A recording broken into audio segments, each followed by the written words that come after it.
శ్రీమాత్రే నమః. ఓం కాలభైరవాయ నమః. అందరూ ఎలా ఉన్నారండి? అందరి మీద కూడా కాలభైరవుడి ఆశీర్వాదాలు ఎప్పుడూ ఉండాలని, మీరు కోరిన కోరికలన్నింటినీ కూడా ఆ భైరవుడు తీర్చేయాలని మీ తరపున నేను కూడా మనస్ఫూర్తిగా కోరుకుంటున్నాను. సాక్షాత్తు కాలాన్ని నడిపిస్తూ కాలాన్ని శాసించేటటువంటి కాలభైరవుడు మన కోసం తీసుకువచ్చిన ఈరోజు సందేశం ఏంటో ఖచ్చితంగా వినాల్సిందే. అయితే వీడియోని ఎక్కడ స్కిప్ చేయకుండా మిస్ చేయకుండా చివరి దాకా చూడండి. వీడియో నచ్చినట్టయితే మీ ఫ్రెండ్స్కి, ఫ్యామిలీ మెంబర్స్కి ప్రతి ఒక్కరికి కూడా షేర్ చేయండి. మన వీడియోకి ఒక చిన్న లైక్ ఇచ్చేసేయండి. మన ఛానల్ని ఫస్ట్ టైం చూస్తున్నట్లయితే ఛానల్ని సబ్స్క్రైబ్ చేసుకొని మీ సపోర్ట్ నాకు అందివ్వండి.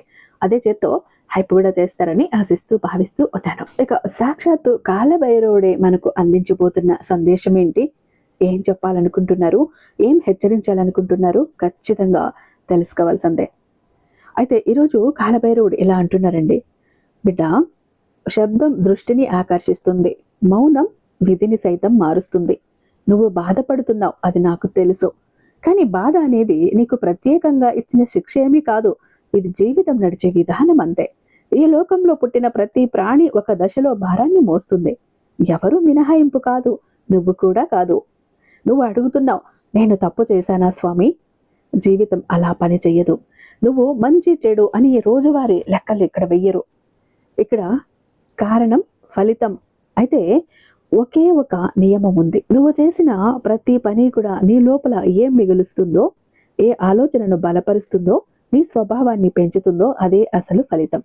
ధర్మం అంటే పుస్తకాల్లో ఉన్న మాటలు కాదు, దేవాలయాల్లో వినిపించే ఉపదేశాలు అంతకన్నా కాదు.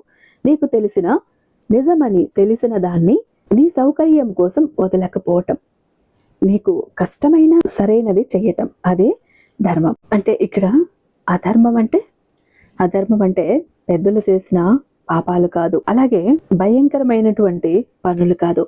నీకు తప్పు అని తెలిసినా కూడా ఇప్పుడు ఇది అవసరం అని నీ అంతరాత్మను పక్కన పెట్టడం, అక్కడే మొదలవుతుంది పతనం. ఒక్కసారి కాదు, పదే పదే మంచి చేసినవాడు ఎప్పుడు సుఖంగా ఉంటాడని నేను ఎక్కడా చెప్పలేదు. చెడు చేసినవాడు వెంటనే నాశనం అవుతాడని కూడా కాదు ఫలితం. అయితే ఇక్కడ ఫలితం తప్పదు బిడ్డ. ఈ సమయంలో నీ చేతిలో ఏదీ కూడా లేదు. ఇది అర్థం చేసుకున్నవాడే శాంతిగా ఉంటాడు. ఇది అర్థం కాని వాడే అన్యాయం జరిగిందని అరుస్తూ తిరుగుతాడు. నువ్వు చూస్తున్నావు కదా, కొంతమంది తప్పు చేస్తూ కూడా ఎదుగుతున్నట్లు. అది ఎదుగుదల కాదు, అది ఆలస్యమైనట్లు. అది ఆలస్యమైన భారమే. భారం ఒక్కసారి పడితే తప్పించుకునే దారి ఉండదు.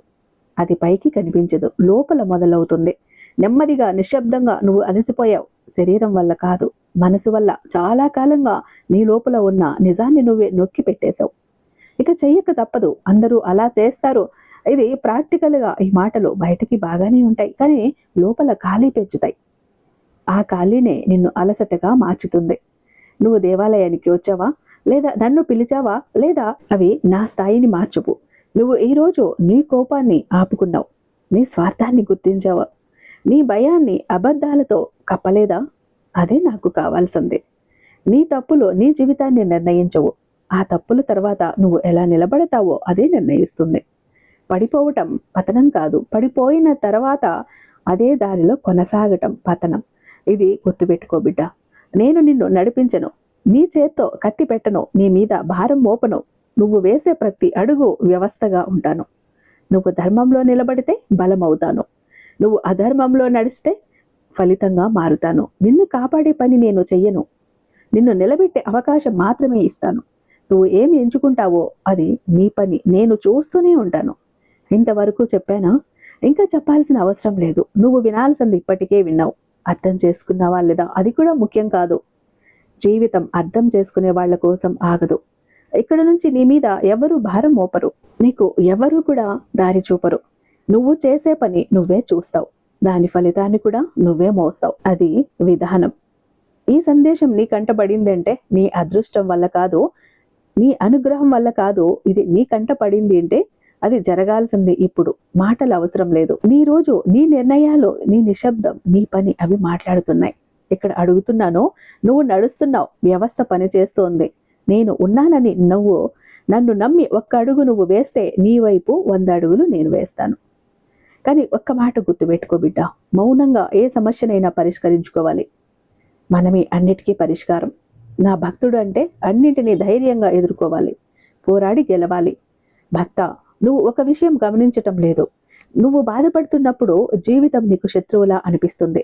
అది సహజం. కానీ జీవితం శత్రువు కాదు. అది పరీక్ష కూడా కాదు. అది గురువు. గురువు కూడా కాదు. కేవలం ఒక వ్యవస్థకు భావోద్వేగాలు ఉండవు. అది నిన్ను ప్రేమించదు, ద్వేషించదు కూడా.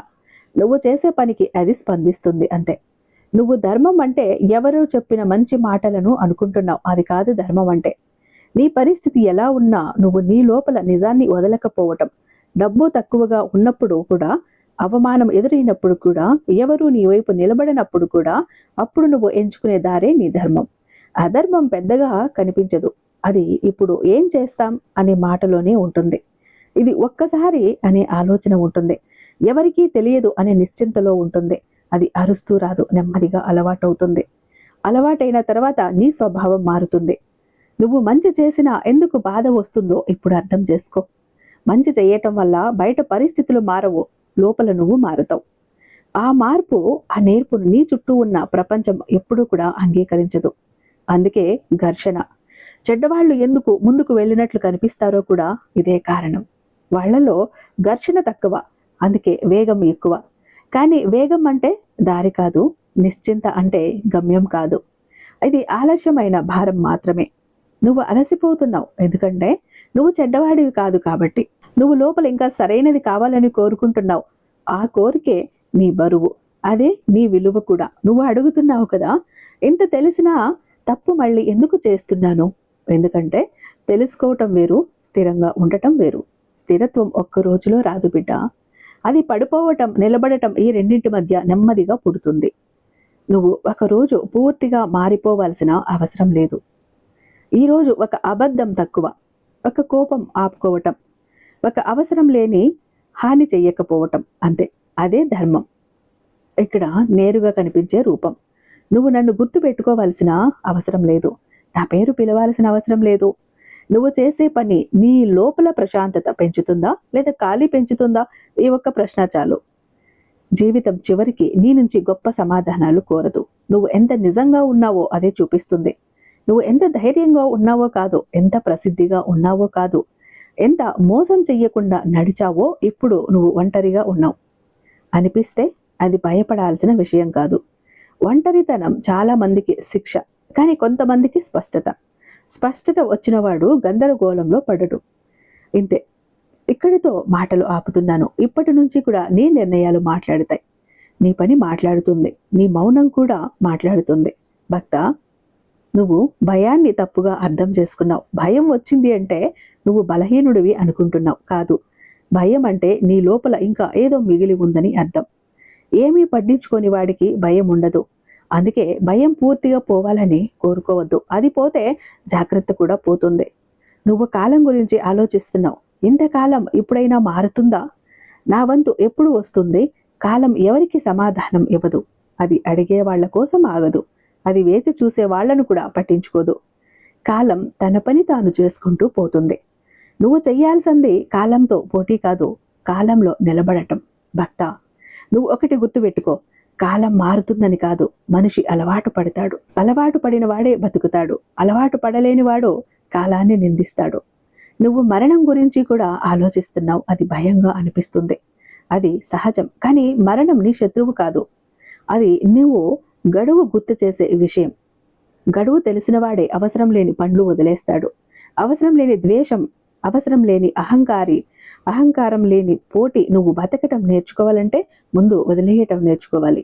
అందరినీ సంతృప్తి పరచాలని ఆలోచన, ఎవ్వరూ తప్పు అనుకోకూడదనే భయం, ప్రతిదానికి అర్థం ఉండాలనే ఆశ, అవన్నీ భారం మోసుకుంటూ ఎవరు దూరం నడవలేరు. నువ్వు ఒంటరిగా నడవాల్సిన దారులు ఉంటాయి, అవి తప్పించుకోలేవు. అక్కడ ఎవరూ నీతో ఉండరు, నీకు భరోసా ఇవ్వరు, నీకు శబ్దం కూడా ఉండదు. అక్కడే నువ్వు నిజంగా ఎవరో నీకు తెలుస్తుంది. చాలామంది ఆ దశలోనే వెనక్కి తిరుగుతారు. అందుకే చాలామంది అదే చోట ఆగిపోతారు. కొంతమంది మాత్రమే ముందుకు వెళ్తారు. వాళ్ళు ప్రత్యేకులు కాదు, వాళ్ళు భయాన్ని ఒప్పుకున్న వాళ్ళు. భక్త, ఒకరోజు నువ్వు ఎవరిని నిందించకుండా చూసే పరిస్థితిని చూసే స్థాయికి వస్తావు. అప్పుడు నువ్వు బలంగా ఉన్నావా లేదా అన్నది ముఖ్యం కాదు, నువ్వు స్పష్టంగా ఉన్నావు. స్పష్టత వచ్చిన వాడికి జీవితం పెద్ద సమస్యలా అనిపించదు, పనిలాగా అనిపిస్తుంది. నువ్వు ఈ రోజు ఏం సాధించావో నేను అడగను. ఇప్పుడు నీ మనసులో ఏం ఆలోచనలున్నాయి? ఇవి మాత్రమే అడుగుతాను. ఎటువైపు వెళ్ళాలి అనుకుంటున్నావు? అది మాత్రమే అడుగుతాను. మరి దానికి నీకు స్పష్టత వచ్చిందా? వచ్చిందని భావిస్తున్నాను. అంటూ ఈరోజు కాలభైరవుడు మనకు ఒక అత్యద్భుతమైన సందేశంతో మన ముందుకొచ్చారండి.